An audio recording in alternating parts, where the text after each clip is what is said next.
This is Rye and we are here with the Redmi Buds 6 Play from Xiaomi. So we have here the box, some quick specs, you can pause that.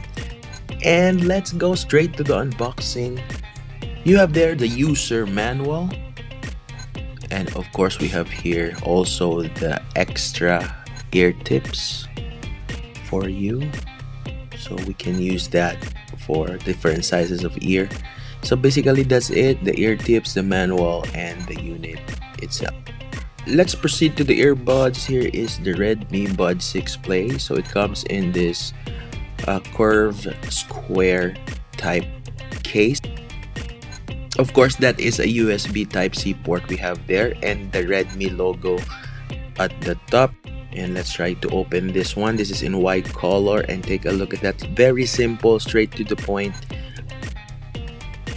10mm dynamic driver. It also features AI noise reduction for calls. We have 5 EQ settings, so you can have this on the Xiaomi earbuds app.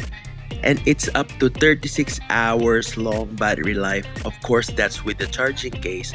And up to 3 hours of music from a 10-minute charge. So there you go. This is the Xiaomi Redmi Buds 6 Play. Tell me what you think. And we're gonna try to make a video on how I connect this to the Xiaomi earbuds app. This is Rye. See you next time. Bye guys.